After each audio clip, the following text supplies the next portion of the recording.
The wagon wheels groaned against red clay as the stagecoach rolled into Grafton, dust rising in plumes that clung to the hem of Clara May Holloway's skirt.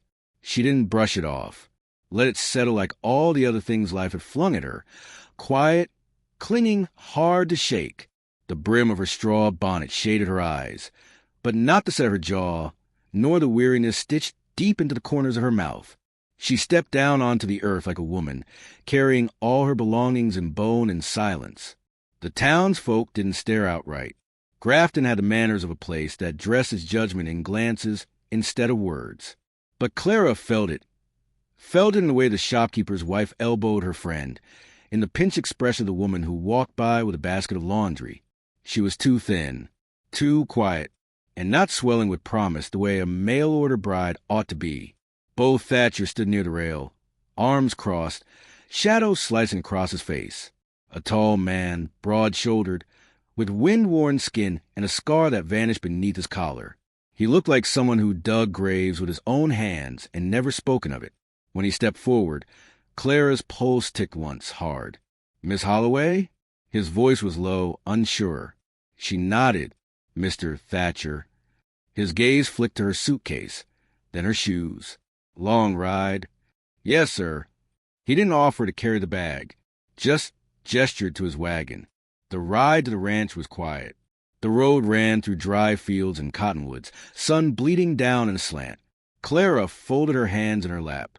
Beau drove with the reins held loose, like a man who knew horses better than people. At the house, 2 children peered from the porch. The girl, maybe 9, had her arms folded across her chest. The boy, younger, clutched a battered toy horse. Neither ran to greet her. "This is Hattie and Eli," Beau said, stepping down. Clara gave him a small smile. "Pleasure to meet you." Hattie stared. Eli stepped behind his sister. Inside, the parlor smelled of wood smoke and starch. Mabel Quinn, the cook and housekeeper, handed Clara a basin and towel. "Dust off. Supper's in an hour." At the table, Reverend Silas Byrne was already seated, blessing the food with his eyes half-lidded. "Lord, we thank you for Providence and for the woman who joins us this evening." He looked up and added, "And may she be fruitful and strong in her purpose." Clara froze for half a breath. Mabel glanced at her. Beau didn't meet her eyes. Supper was quiet. Beau spoke only once, to pass the salt. Hattie watched Clara with the sharp, unblinking intensity of a child measuring whether a stranger might steal something unseen. Eli said nothing at all. Then Reverend Byrne, carving his ham, said, "Beau, I do hope you prayed about this decision. A household needs new life in it. It's not just about labor and help. It's about legacy." Clara's spine straightened. The air felt heavier, as though the fire had stolen all the softness from the room. Beau cleared his throat. "I did pray." Reverend Byrne nodded. "Then you know a barren woman." "That's enough," Mabel said softly. But the words had already been said. Clara stood slowly. Her hands didn't tremble, but her breath shortened. "I think I'll step out for some air." No one stopped her. The porch was still warm. The stars, just beginning to prick the velvet sky, hung like things too far to touch. Clara sat on the steps, her boots dusty, her dignity folded tight around her like a shawl. Her fingers touched the locket at her throat, empty of photos, but heavy with memory. She didn't cry. Beau came out 20 minutes later, footsteps steady. "I didn't ask for that to be brought up," he said, not sitting. "I know." He shifted his weight. "I didn't know for sure when we wrote.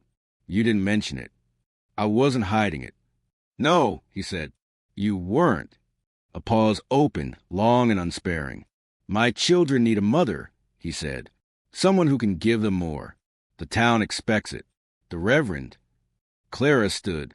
"Say what you mean, Mr. Thatcher." He looked at her then. Really looked. His face was not unkind. Just tired. Just afraid of getting it wrong again. "I don't think this is the right arrangement."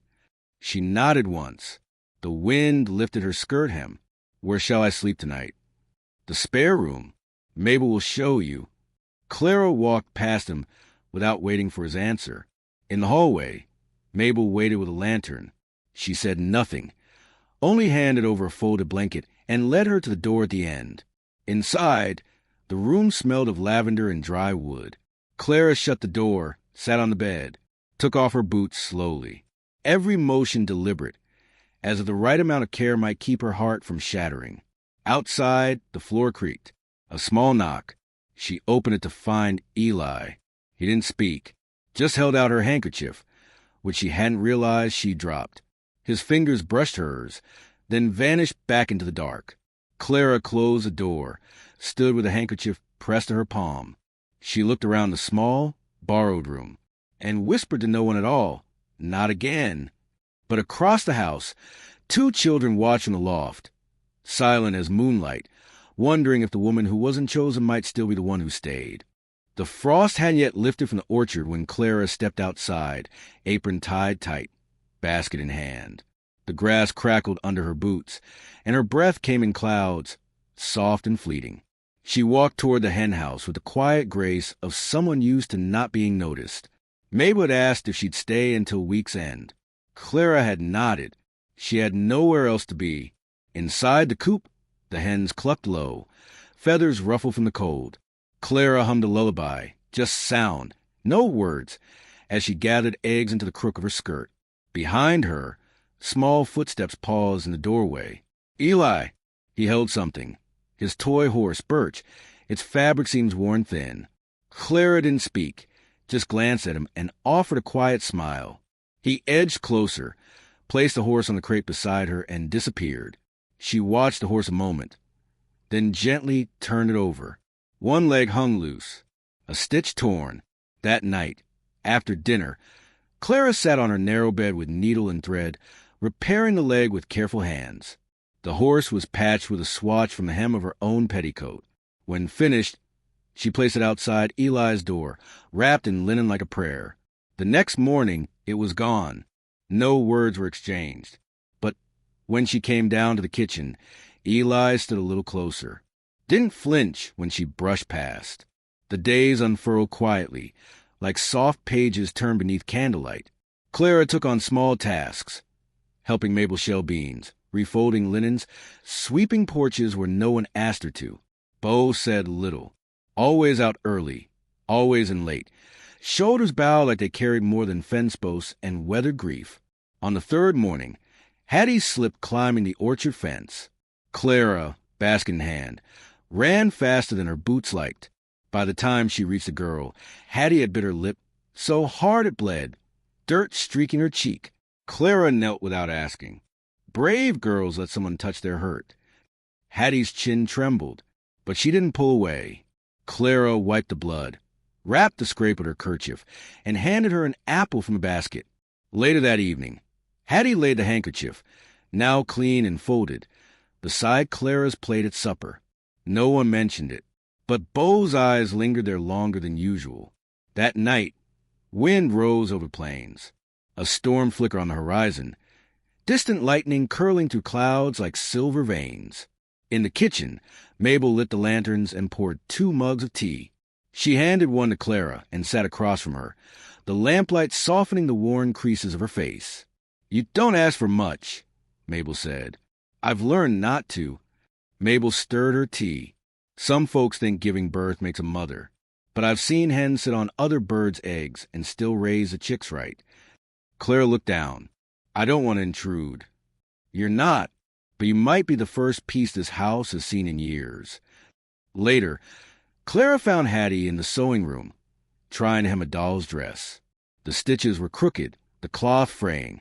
Without a word, Clara sat beside her and showed how to fold the edge just so, how to hide the knots. Hattie didn't thank her, but she didn't leave either. The rhythm settled, gentle, unspoken. Clara mended things. Socks, fence slats, silences. She sang quietly when she worked, old songs from her childhood, and sometimes she caught Bo listening from the doorway before he turned away. One afternoon, Clara passed the parlor where Reverend Byrne was speaking to Bo.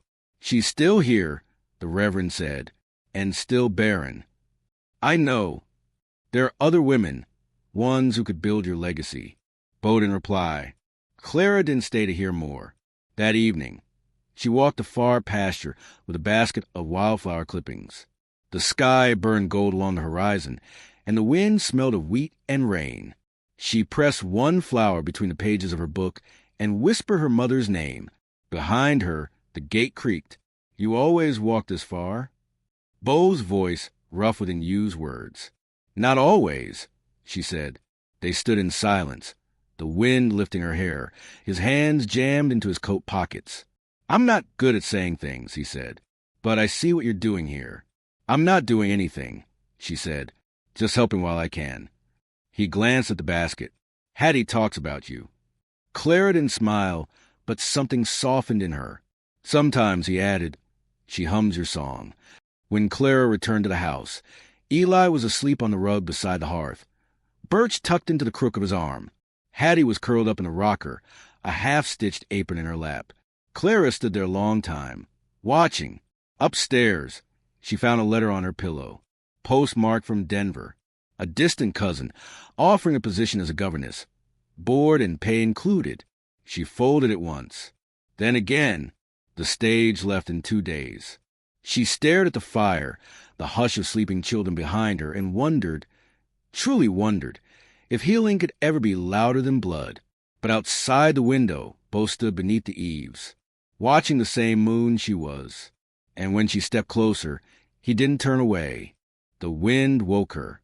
It howled across the eaves, rattling the shutters and crying through the chimney like some wild, unspoken grief. Clara sat up slowly, blanket clutched to her chest. The lantern flickered low, shadows dancing across the room. The letter from Denver lay on the nightstand, open now, creased where her fingers had hovered, still undecided. Downstairs, a door slammed. She rose, feet bare on cold floorboards, the boards creaking beneath her weight. The house had that charged stillness, like something was missing. Then she heard it, Hattie's voice cracking. "He's gone. Eli's gone." Clara didn't think. She was out the door in seconds, pulling her shawl over her shoulders, the cold biting into her skin like teeth. Hattie stood barefoot on the porch, tears streaking her cheeks, pointing toward the pasture. "He thought you were leaving," she choked.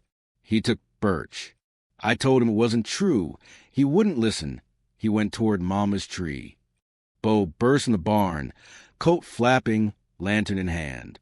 His face, hard as granite most days, was now cut through with panic. "I'll take Wes," he said. "You head for the ridge."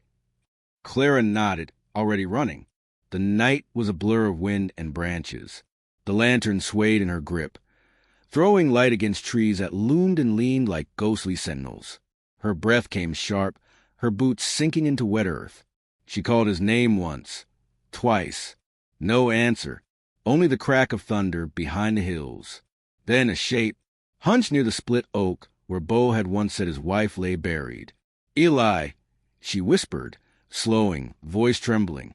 He didn't look up, just clutched Birch, face buried in the toy's matted mane. Clara knelt beside him. The ground was soaked. She placed the lantern down and reached out, not to pull, but to anchor. "I'm here," she said. He lifted his face. "You were going to go." She shook her head. "I was thinking, that's all, but I never left." He leaned into her, small body shaking, and she wrapped her arms around him. The storm finally broke above them. Rain fell in hard, sudden sheets, but she didn't move. Bo arrived minutes later, mud to his knees, breath heaving. He stopped at the edge of the clearing and saw them, his son wrapped in the arms of the woman he had nearly sent away. They didn't speak on the walk back. Eli clung to Clara the whole way. Bo carried the lantern and watched them like a man seeing something new for the first time. By the time they returned, dawn had begun to stain the horizon.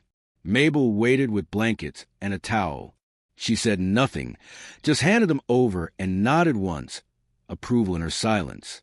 Clara bathed Eli, dried him, tucked him into the cot with Birch safely beside him. She sat beside the bed until his breathing slowed, steadied. Then she went upstairs and packed.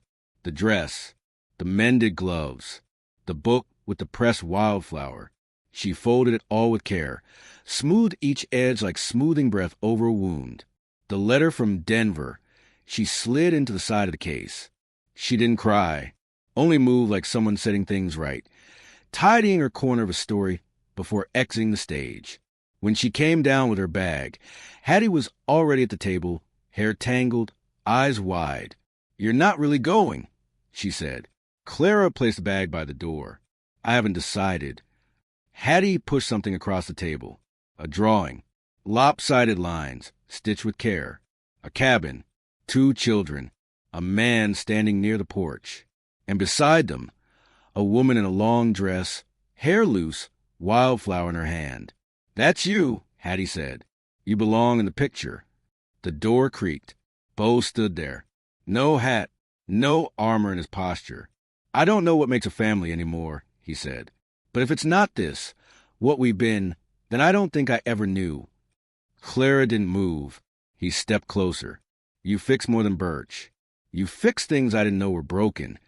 The silence that followed wasn't awkward. It was full. Then he asked gently, "If you'll still have us, I'd like you to stay." Clara looked to Hattie, then to the stairs where Eli slept, then back to the man who had once turned her away, and now stood asking, not demanding. She didn't answer with words. She moved to the stove, set the kettle on to boil, and left her packed bag by the door unopened. Outside, the storm had passed. The wind had gentled. The orchard glistened under the first light.